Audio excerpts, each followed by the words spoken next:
Good afternoon. Welcome. My name is Kimberly Blackrincan. I'm the director here at the Ignite Hub. I am so excited that this is actually our last guest speaker series for the spring semester. We made it. Oh my gosh. It's amazing. I'm just so honored and proud to be able to offer to be part of the team that offers this kind of programming for the community. I see some new faces in the crowd, so that makes me even more excited and happy about the information that we're putting out into the community. Um, we are putting together our fall lineup. So, two things. If there's a speaker that you think would be amazing in the space, we're going to show a QR code a little bit later, but encourage people to do it. Or sometimes some of our guests also are guest speakers. So consider that, but we are locking in the dates for the fall for our fireside chat and Future of Tech Lunch and Learn. I'd like to thank Verizon as their sponsor of this guest speaker series. They provide the wonderful meal that we are able to offer our community here. And we found out not too long ago that they have re-upped our sponsorship. So they are going to continue to sponsor our guest speaker series. They're very happy with the program and what we're offering to the community. So that's something to celebrate as well. So today is our Future of Tech Lunch and Learn. I'm going to introduce our amazing featured guest speaker today. Her name is Emma Mankey Hydum, and Emma has been producing media for over a decade, specializing in nonfiction media of all kinds, including documentary, news, corporate, and interactive media. She has had the privilege to work with and learn from talented documentarians such as the Academy Award winner Ross Kaufman and Emmy-nominated Joe Fobb. Through her work in interactive media for museums, she learned to film 360-degree videos in 2013 before virtual reality was even a glimmer on the mainstream radar, and immediately fell in love with the medium's ability to transport audiences. Someone once told her that she was likely one of the first 1,000 people in the entire world to shoot a 360-degree video, and she knew right away that she wanted to start a business focused on this awesome medium.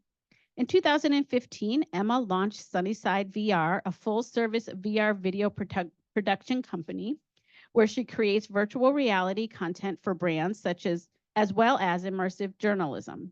Since launching her company, she has worked with brands such as Mercedes, Estee Lauder, and Twitter, nonprofits such as AARP and the ACLU, and is also working on several interactive multimedia journalism projects, such as Cast Out, a documentary about the lingering effects of the now outlawed caste system in Nepal, and a pilot study to see whether a virtual exchange program could help increase empathy across political lines here in the United States. Emma, amazing profile.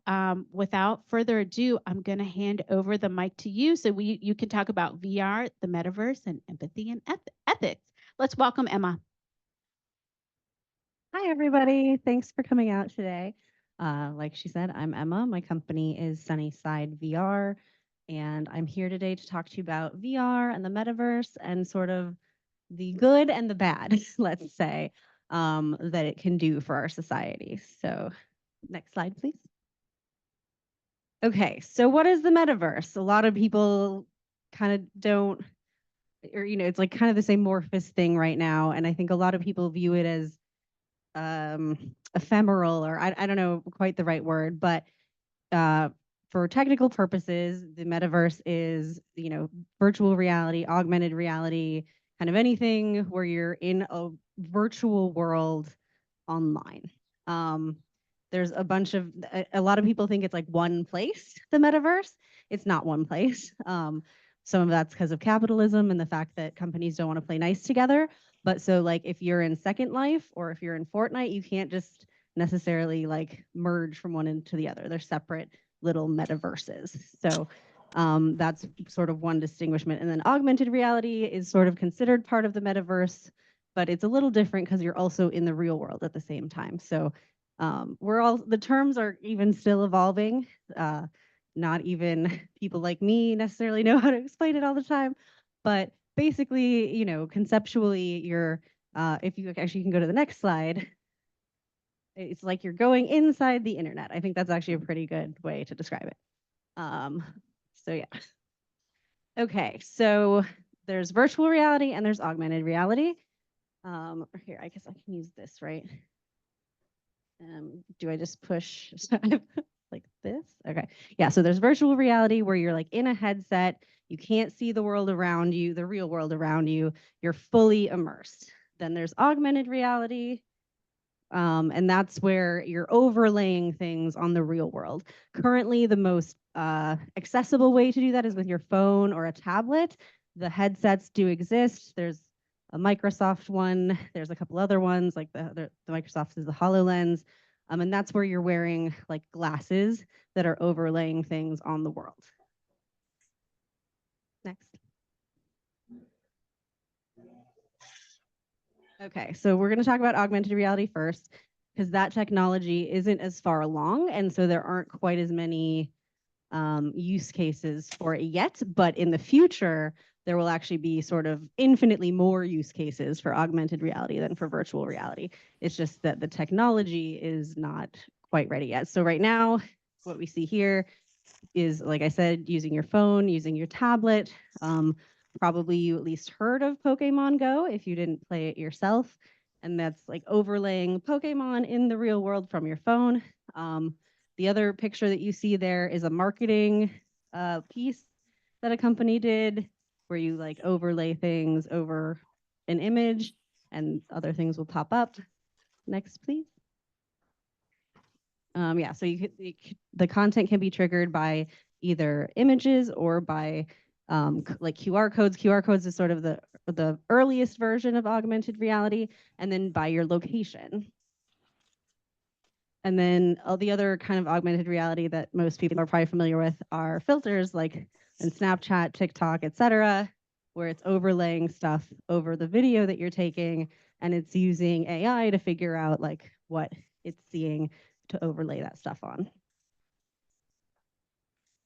This is a little picture of people using it for surgical assistance. There's a lot of cool use cases for things like that, or things like mechanical repairs. Oh yeah, perfect.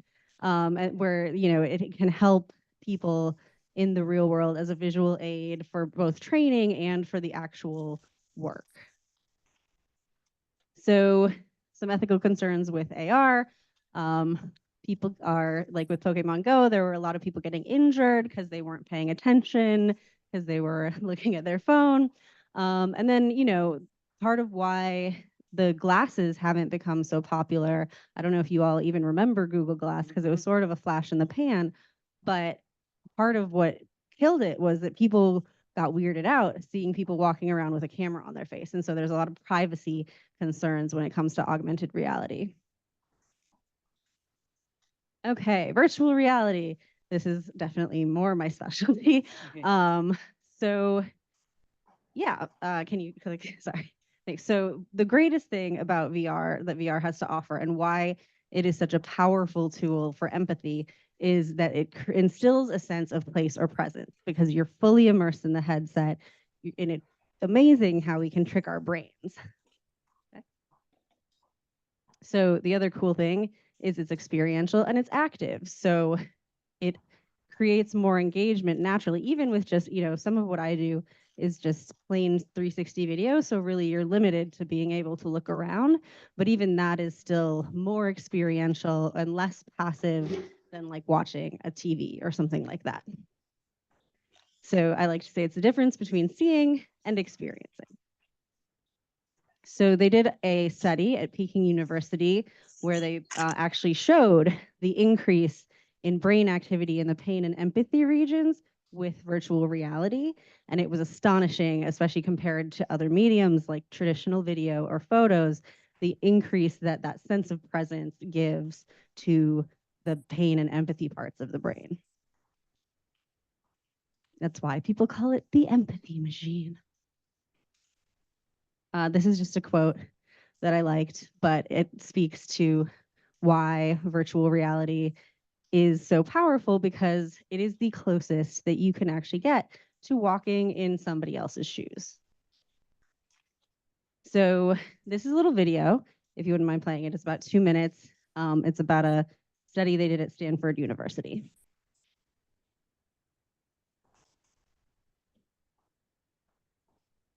Stanford University. Adam is going to see a virtual world that we've built. It's going to be projected in 3D. So he's going to wear what's called an HMD, which is a head-mounted display. It's okay. That's good. Also, they'll be getting touch feedback as well. So we use what's called a haptic device. It's a setting that is in a forest, so you'll see trees and hear birds. But the task that's involved is to cut down a virtual tree. Virtual reality is great because we can immerse people in situations we wouldn't be able to normally test in a lab. The point of the tree study is to look at how different levels of immersion in a virtual world, do those types of immersion in a virtual world carry back into the physical world. And there it goes.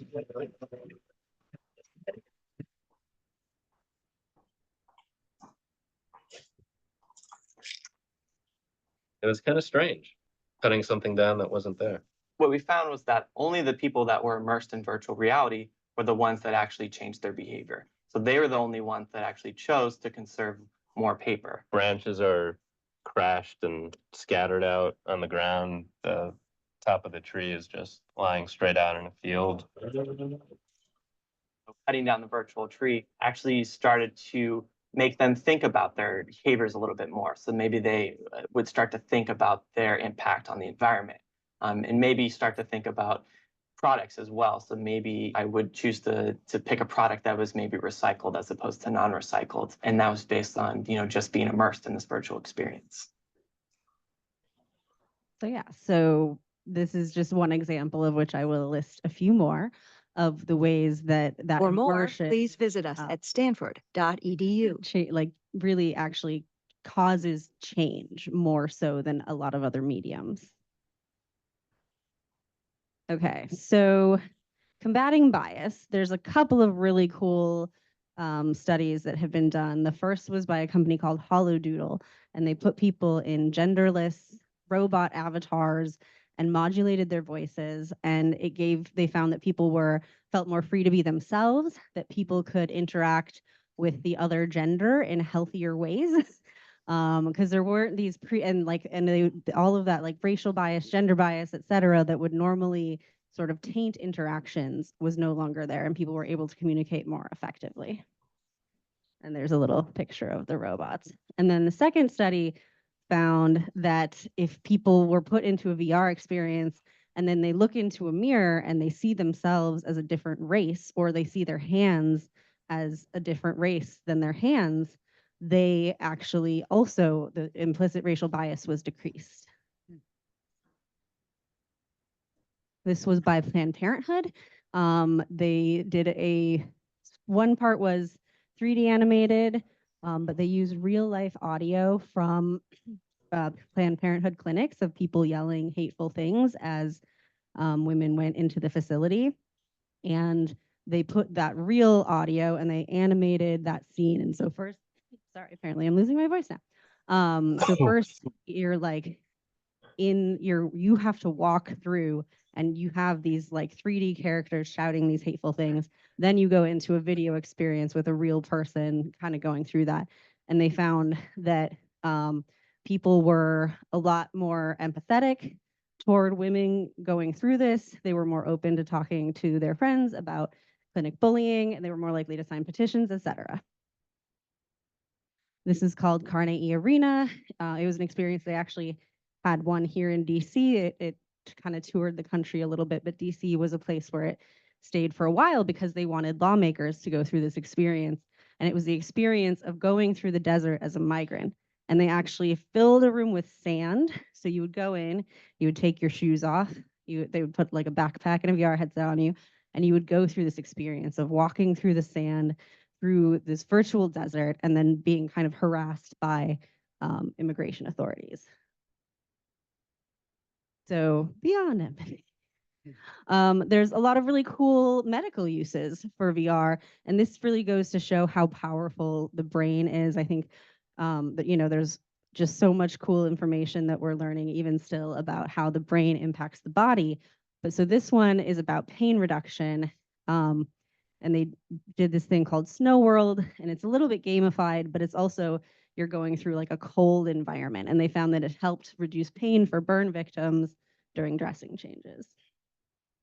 Also, there's been some cool stuff for elderly people where, you know, they feel lonely or isolated or they can't get out as much. This helps with that. But then also on like even a more, I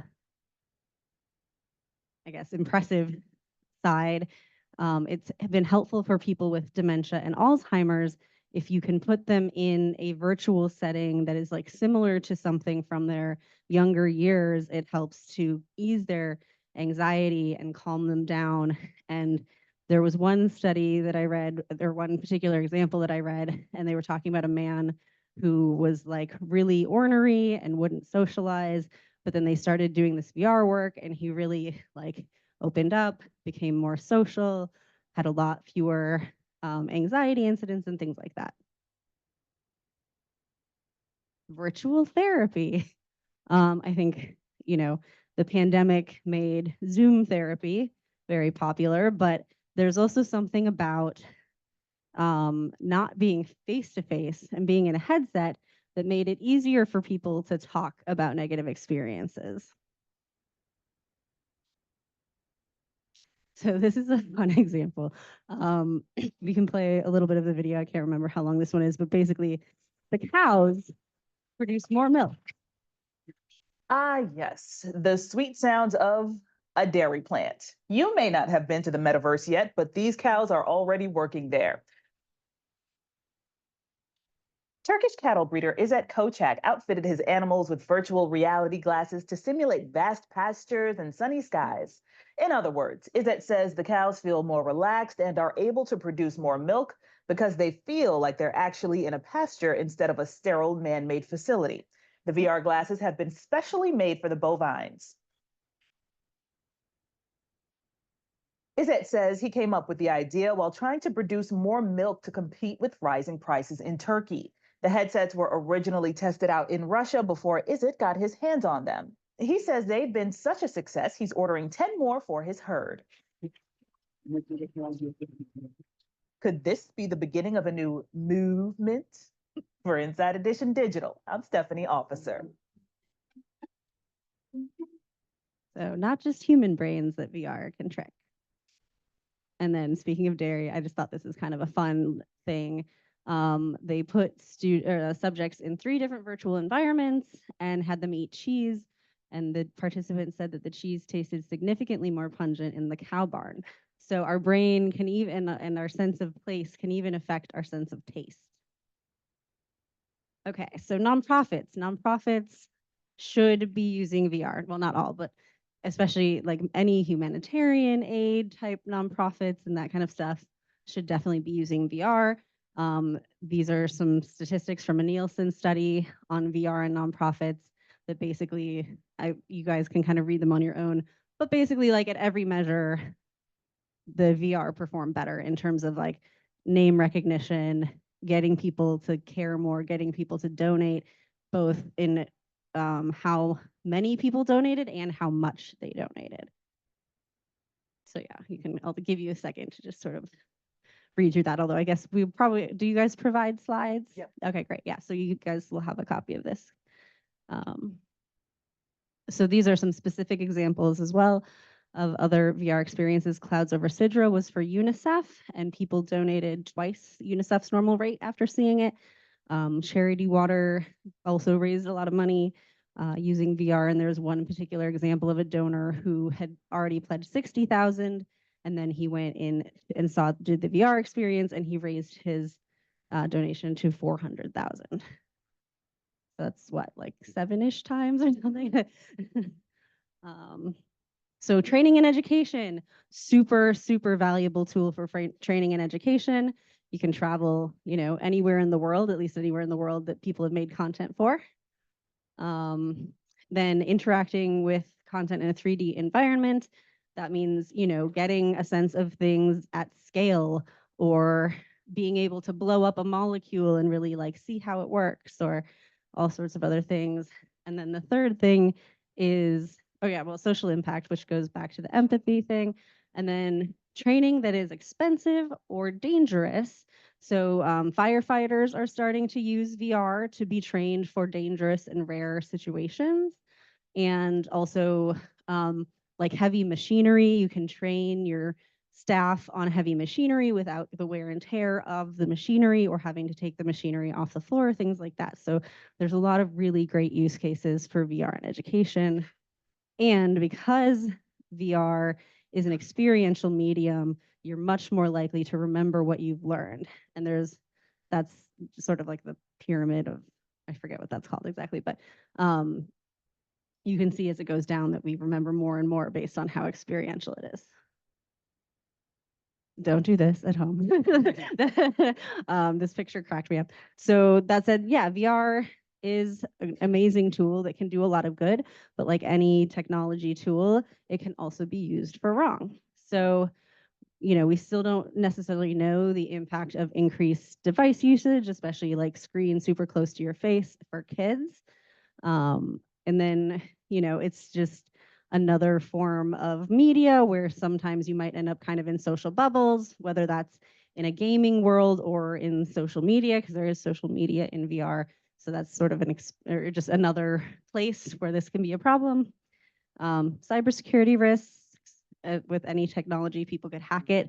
And that also goes with data privacy because, you know, we're already worried a little bit about the people running these platforms and data privacy, but then if also people can hack into it, you know, these headsets some of them are taking certain types of biometric data and things like that we don't necessarily want people to be able to access. It is an internet platform, so that anonymity does allow for bad actors. And the other issue that seems to be prevalent right now is that we are on the path of reinforcing inequity rather than repairing it. And I'll go a little more into detail on these things too. Oh, and yes, this one's also important too. We do have to be really cognizant of the fact that because VR is experiential, you could potentially actually give somebody PTSD from a VR experience. And also on the flip side of that, we do have to be conscious about the violence and desensitizing people to that in a more realistic environment that is tricking your brain into believing that it's a more realistic situation. Okay, data privacy. We know this is an issue, and it doesn't help that right now Facebook or Meta is the leading manufacturer of VR headsets in the US, and they don't have a lot of trust right now. Like I said, they can collect a certain amount of biometric data. They always all of them track eye movement. And then, you know, the ones that have hand controllers like this, they'll be tracking that movement, which is a double-edged sword because going back to the medical thing, it can be used, that data can be used for good in a lot of ways. Like if somebody's doing VR physical therapy, you can measure their progress and things like that. Or you could pool data too to find out interesting things, but it's a double-edged sword on that side. And yeah, the MetaQuest Pro will actually capture your face with the cameras on the headset. It's cool because it makes a realistic looking avatar, but that is just more data of yours that they need to protect. Yeah, so we need to take steps to make sure that the metaverse is built with data privacy as a key element, especially considering the young age range of a lot of people who are playing particularly the gaming side of the metaverse. Sexual harassment and bullying. This one's fun. Of course, when the headsets first came out, there were reports of women getting, I mean, it's like their avatars getting groped, but it still like is invasive and discomforting. So because, you know, you're playing with strangers in these games, you know, these kinds of things happen and it's unfortunate. And then the other issue, like I said, the inequity. Are we helping to heal the digital divide or are we just making it worse? And right now, it kind of feels to me like we're just diving right down that profit alley and not really thinking about much else. Another little video. Kelly, sales of virtual land really taking off after Facebook's Meta announcement back in October. Metaverse land deals topping $500 million last year, most of that in the fourth quarter, right after Facebook's big rebranding. Analysts say that based on current sales, this year could see up to $1 billion in virtual land deals. Now, investors, startups, big brands, all hoping to get in on the ground floor of what they hope will become the next Manhattan or Monaco of the metaverse. Now, the most expensive sale so far is a collection of parcels in the Sandbox that sold for $4.3 million. Republic Realm is developing 100 fantasy islands.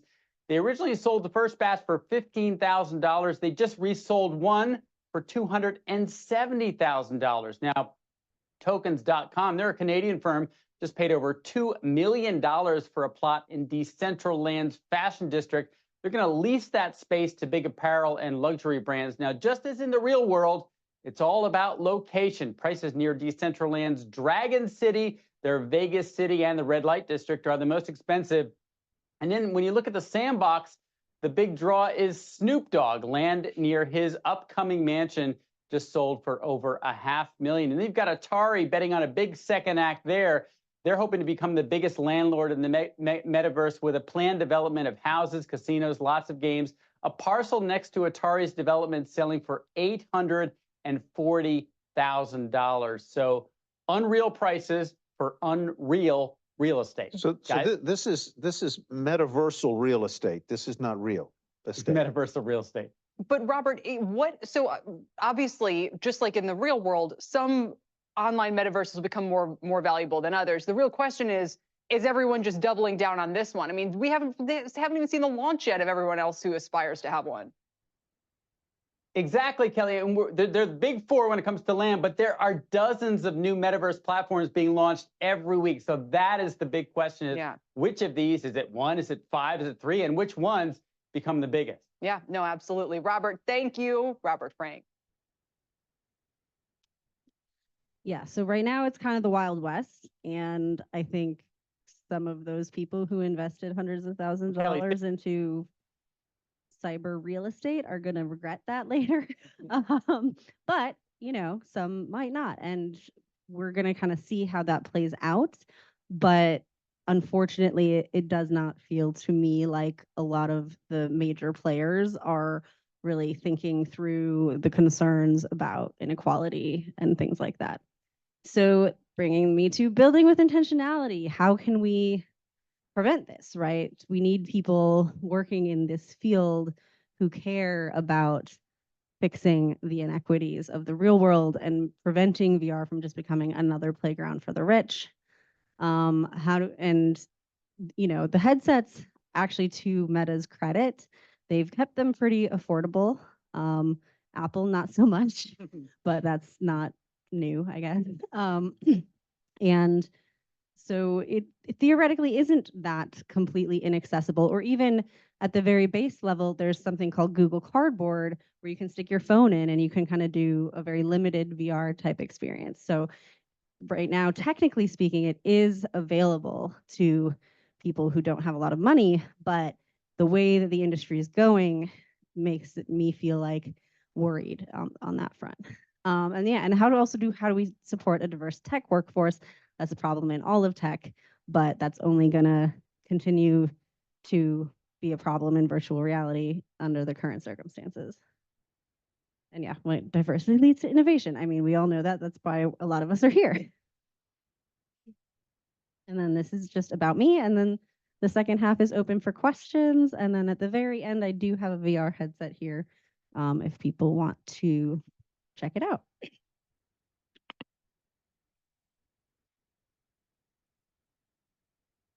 If anybody has a question online, please feel free to post it on the chat. And let me start with thank you so much, Emma. This was a great presentation. I just wanted to focus on a couple of things about like using VR in education. We actually have somebody here from faculty from Montgomery College that is actually pioneering that right now. And he's trying to use VR technology to do some of the biology labs. So that's one. The other thing that we had here, it's about a year ago, we had local entrepreneur from this area that actually developed to your point, in the case of what we're developing here for the labs, is giving it accessibility. You don't have to be on a physical lab, at Montgomery College, in order to complete this biology lab, which is required to pass the class. The other case was, like I said, about a year ago, we had this local entrepreneur, and this goes to the issue of cost. He developed a simulator for the B-52 bomber, and so the Air Force pilots can train. And he was telling us that every time that they have to do a sortie on a B-52, it costs like $250,000 versus, like, I don't know, like $2,500 for a sortie on the simulator. So there's real applications right now. So this is happening. It's not something that is no longer new. It's no longer a pipe dream. So it's happening, and I appreciate what you have brought here, which is the concerns, the potential negative concerns of this technology. So thank you. I'll open the floor for anybody here or online, please.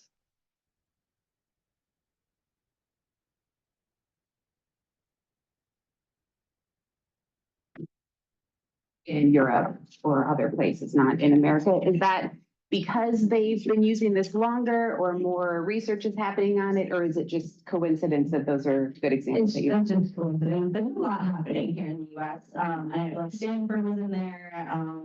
Also there was some Asian institutions in there. Yeah, that was sort of just coincidence. Okay.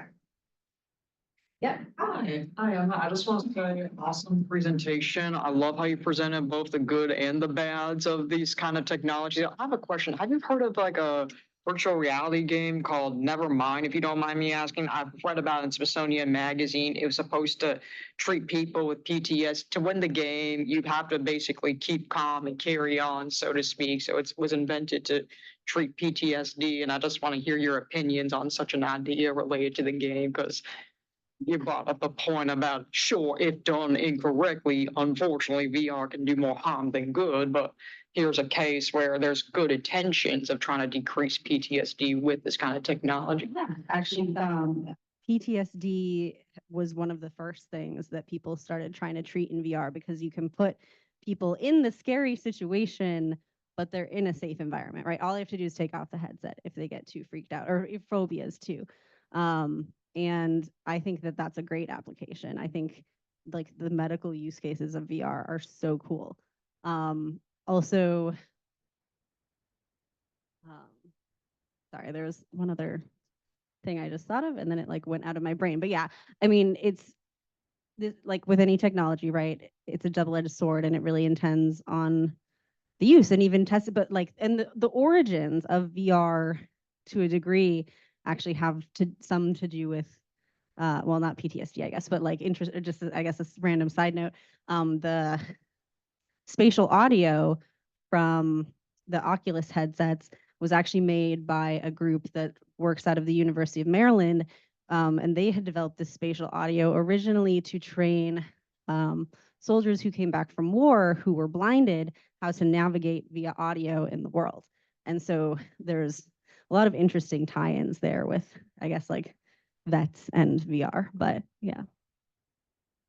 Yeah, I would like to follow up on that. I mean, that's a great use to combat PTSD, but you also mentioned in your presentation something that I didn't even thought about, which is that this can create PTSD. And because you can be in a make-believe universe, yet you can introduce a lot of violence, a lot of, I don't know, really situations that can cause PTSD. And like I said, this is a very immersive experience. So what do you think we should do? Is there regulation? What do you think? Just ethics code? How do we approach these? Yeah, I mean, people in the industry are working on like ethics code type things, but that is also not a law, right? People don't have to follow it. They can choose to follow it or not. Unfortunately, our lawmakers tend to be way behind when it comes to regulating brand new technology.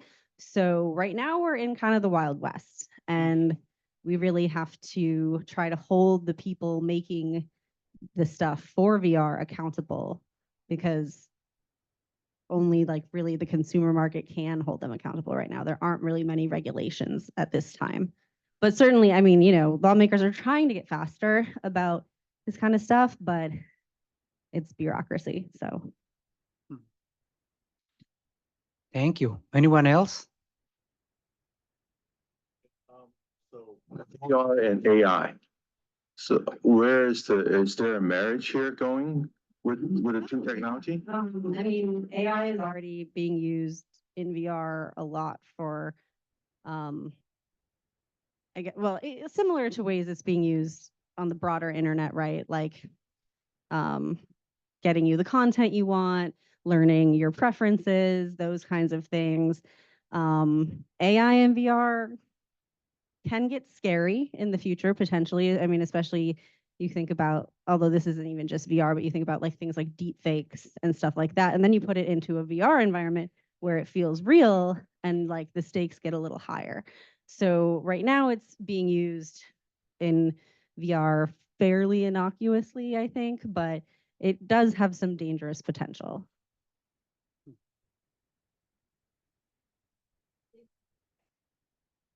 Expertise. A question is for me, I used to be a high school science teacher. Just what inspired you to get into this field? One, and then two, as an entrepreneur, you know, your brand, how do you represent, what do you see in the next 5 years? Yeah, so I got into this, I was a media producer. I was working at a company that does media for museums. And so that included like interactive, you know, if you've ever done like touchscreen stuff or other interactive museum stuff. And my assigned museum was the College Football Hall of Fame, which is in Atlanta. I'm not a sports fan, ironically, but it was still a really fun project. And my kind of one of the projects of it that became my baby was this thing called virtual stadiums. And we went and we filmed at 13 different games around the country with a 360 camera, like as the team's running on the field, as a touchdown is happening on the sidelines, you know, pregame parade, whatever. And I really fell in love with the 360 medium because it was an opportunity to create an experience for the fans that most of them would never be able to have. Most fans don't get to go stand in the middle of the field while the team's running out, you know. And I felt, and also it was a challenge. It was a new challenge because like in video, you're framing everything, you're controlling what people see. In VR, the whole world, everything is there. You're building a world, and the challenge of making it interesting in like a lot of different directions, but still directing their attention to the important things was really interesting to me. So, and that was even actually before VR headsets were out. So at the Hall of Fame, originally they were on iPads, and people just did this. And seeing people actually, there's a clip of Snoop Dogg using it and going, wow. But even seeing people kind of freak out over the iPad situation, I was like, this feels like promising technology. And then that was like right around the time that Facebook bought Oculus for like $2 billion. And I was like, okay, I think this is going to be a thing. And I had always wanted to start my own company, but I felt like I needed a niche because, you know, there's a billion video producers in the world. And so, yeah, I decided to start my company in 2015 and that this would be my niche. I still do traditional video as well, but this is really my focus. Oh, just there's just me and one. Yeah. Okay, so 2015. Yeah, I work with a lot of like freelance partners because the needs for every project tends to be different. Like for some projects, I need software developers, for some I don't, you know, things like that. Like a contractor. Yeah, so I work with a lot of contractors. Okay. Oh, and then sorry, were you second? Yeah, your vision, 5 year, like what would you like? Yeah, well, I would love to be just working with more nonprofits because I really do want to do impactful work. And then I am trying to get this project off the ground. I've done a little bit, I've like shot some footage for like a very, very, very beta pilot type thing about it, where it's like a virtual exchange program for Americans, where you get to like put the headset on and go like spend 3 to 5 minutes in somebody's home and they're communing with them to try to reduce bias. And the idea is to put this little test together, see if we can show that it's effective in helping to reduce bias, and then do it at a bigger scale. Because like right now, I think I have like full subjects in the test or for the test, but then like the goal would be to do it at like a national level if you can prove that it's effective in this smaller scale. Do you get funding for this, like from the National Science Foundation or? Where I'm stuck right now is that I don't have a lot of experience like applying for grants Development. and that kind of thing. Okay. And also not a nonprofit, and most grants are like only available to nonprofits. So Okay. I'm like in the process of trying to find maybe like a university partner or something like that who could kind of cover the grant side, and also because I need academics for the proof side as well. Like I'm the storyteller, I'm a content creator, but I need academic help. So. So very nice to meet you. My name is Antonio. I work here in Montgomery College. I have many things in my head. No, but one of the things that I have to say is that virtual reality in education right now, what we are is, besides discovering all this fancy word of making the world and the environment and the interactions, is the additional problem or the additional side of this is how are we going to use this to teach properly and to be able to tell a story? And you were mentioning right now about storytelling. I was just reading a book about virtual reality and storytelling, which is the key. It's not just changing and using virtual reality just because it's fancy, it's flashy, and it's just there. It's like, how are you going to use it? I'm asking to myself, I'm asking to my faculty fellows, like, yeah, the headset is right there and it's very cool. Now, what are you going to do with it? To teach. Yeah. And there is a very interesting niche there within, like Eduardo was saying, in using virtual reality for the laboratory practice in science, besides many other. I mean, I was unaware completely about the cows using virtual reality to increase milk production, but that's an amazing thing that can also be done. I think that we need to pay attention into how are we going to, we need to investigate how are we going to develop pedagogy to use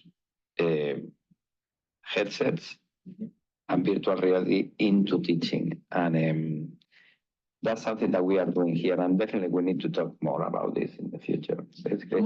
Yeah, there's so many cool educational uses, and I think he said you were in biology too, and like, oh my gosh, I would have so loved to have not dissected a real pig when I was in school, things like that, you know.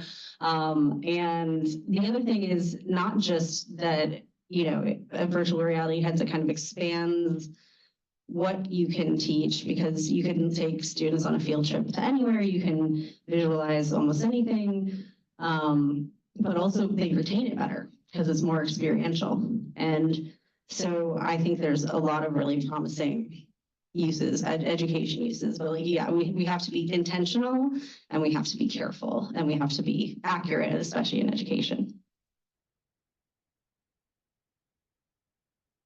I do have a question for you. Oh, sorry. Well, I just wanted to expand a little bit on the inequity piece. So I can see this being potentially working both ways. Like, for example, what Dr. Del Castillo Olivares is doing here, his idea of doing this lab virtually is to reach out for those students that cannot come here for to the campuses for whatever reasons, childcare, transportation, et cetera, et cetera. So it's a way to reach out to students. So that is a way that we can divide. But then we had a video about people buying virtual land. So, and this becoming a playground for the millionaires. And unfortunately, I think that side is winning.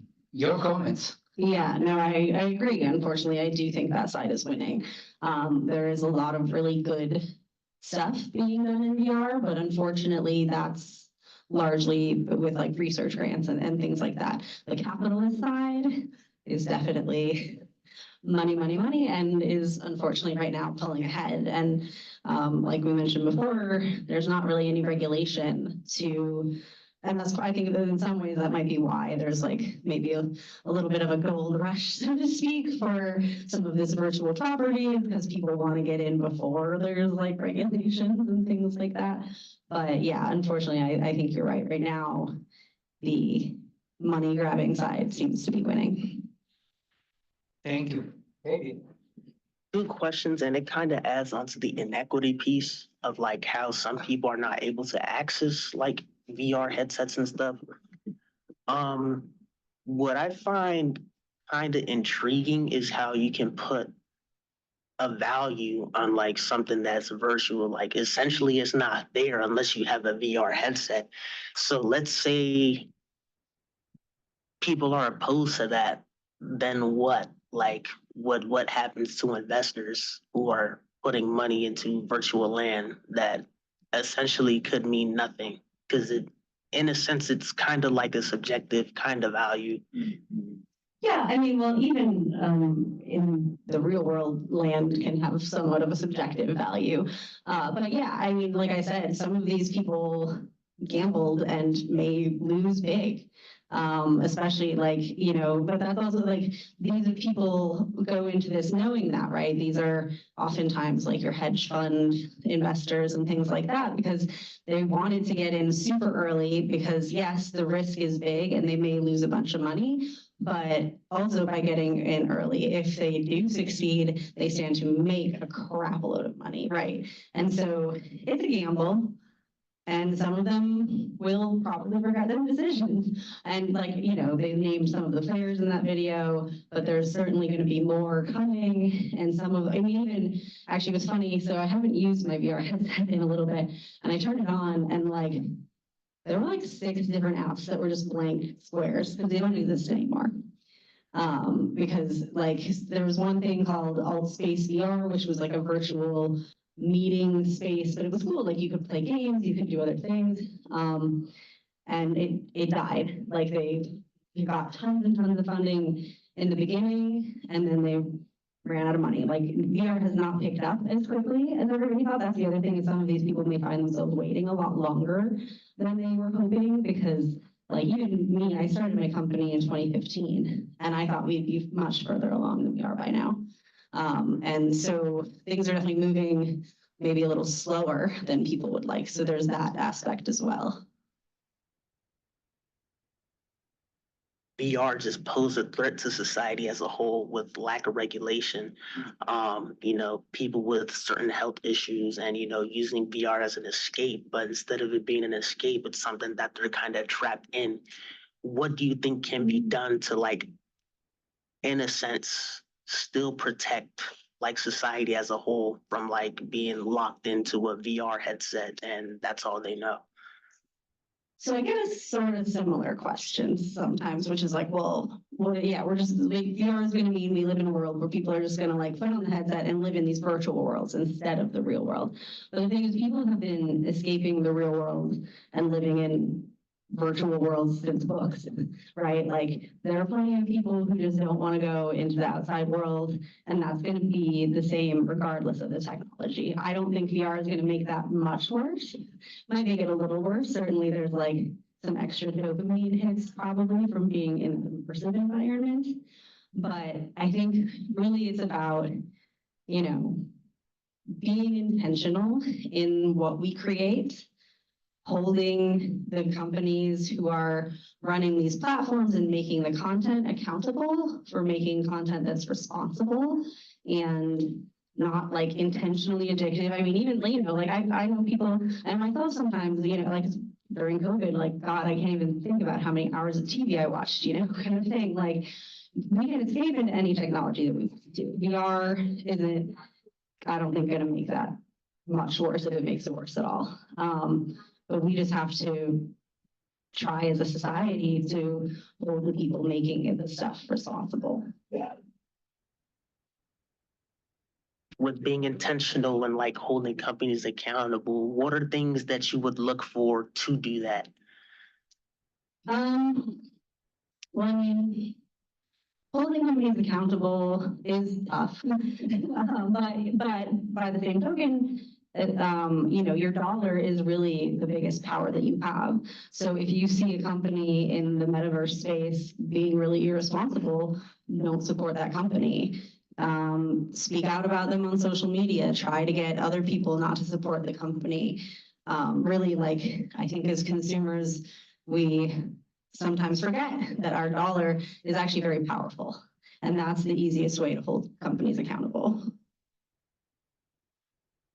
Oh, we have a question online. Jamila asks, one of the main issues with VR and similar technology is the lack of education of its diverse use and adaptation or application in various industries, including systems of education to encourage foreign investments into such technologies.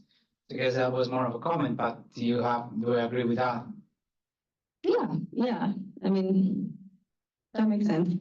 I'm not 100% sure I even totally understood exactly what they were trying to say, but yeah, I mean, we need to be training young people in like, not just white men, sorry, white men in the room, if there are any, to be working in this technology, to be coding for it, to be creating content for it, to be doing all of this other stuff, because that's the only way that this doesn't become another money grab situation, right? That's the only way that we manage to keep this anywhere near ethical. So my question will be, since we have a lot of people interested in technology, but technology is so huge. You have IT, you have cybersecurity, etc. What do you recommend to, people to go to learn more? Robotics, AI, IT? I would say where their passion lies, right? Like, because that's the other thing.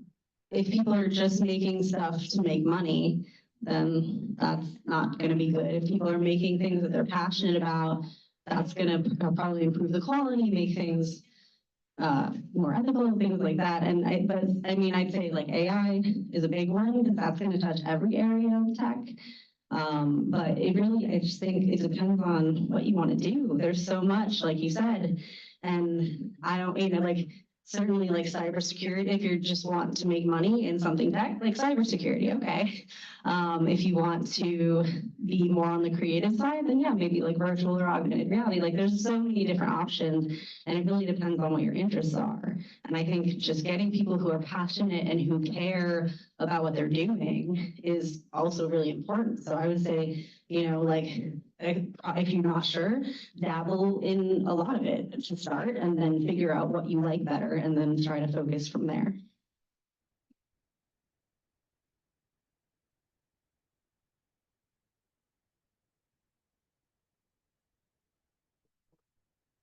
Real estate aspect, like what can you do with that?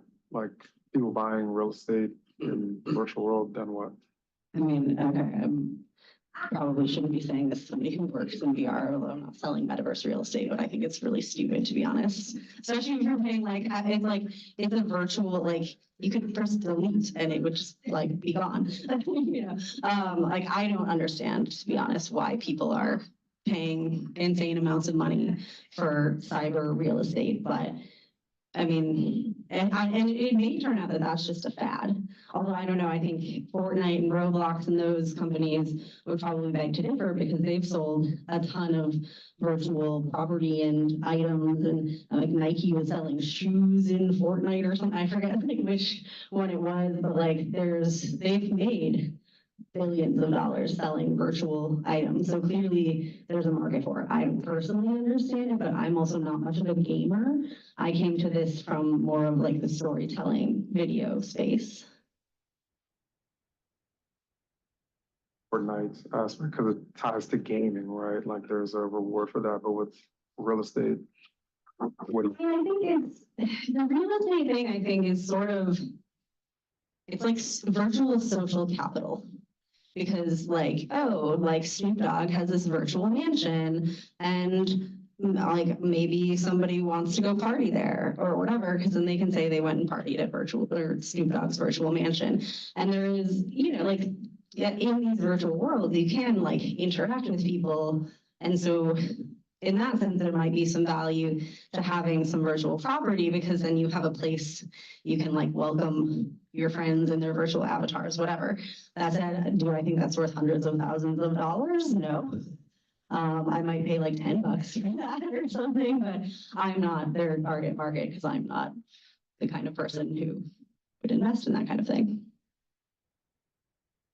So are there alternatives to buying your own headsets to be able to experience it? Like, are there places you can go to? Like, I run a Girl Scout troop of, it'll be 16 sixth graders. And I think it would be great to give them an introduction to it to start getting their minds. Yeah, there are virtual reality arcades, where you can go and you just pay to like rent X number of headsets for an hour or whatever. I think there's at least one in DC, but there's a bunch in cities all over. There's also sometimes pop-up experiences like that Carnegie Arena one that I mentioned was a physical thing that you could go to. And sometimes they'll do like, it's not just a VR arcade, it's like one specific experience. There's a place in Utah, I believe it is, where it's like they make like an indoor maze kind of thing. And then you have the VR headset and like a backpack and you're going through it and the walls and the VR experience match up with the walls in there. But then like you like pick up like a flaming lantern or something, and you'll pick up like what's a stick probably or something in the actual room. But in the VR headset, it looks like a flaming lantern, and like it's very cool actually. But those are harder to come by. I think there might be one in like Vegas as well. But yeah, but there's VR arcades. Those are becoming more popular. Also, a lot of museums are now having VR exhibits where you can sit oftentimes in one of those things that kind of does that and put the headset on and do different experiences. Like I went to one museum and they had like an Air Force one and a space one and that kind of stuff. So there's a lot of different places that you can go use VR headsets if you don't have one yourself. VR, I do know Dave & Buster's right here in Gaithersburg does have a VR headset game, so it's probably not exactly going to be correct for your troop, so to speak, but I mean, it's there. We got a little bit of a resource here in the area. If you don't feel like taking the metro or somewhere. Yeah, and I think some of the Smithsonian's here have different VR things too. So VR is connected to the internet, right? So like what securities do they have in place to stop someone from just like hacking into it and tearing down the servers or something? Cybersecurity is not my area of expertise, but I mean, you know, right now the main headsets on the market are made by Meta. So whatever same security they have for Facebook is probably about the same for the headsets, which, you know, actually, I feel like I have decent faith in their security. I don't necessarily have decent faith in what they're using my data for, but I feel like, you know, they don't want any scandals of people getting all that data. So hopefully that's decent security. I don't know. And then, you know, the new Apple headsets coming out, they're even a little better, I think, than Facebook with security, but that headset's also like 4 times the cost of the Oculus headset.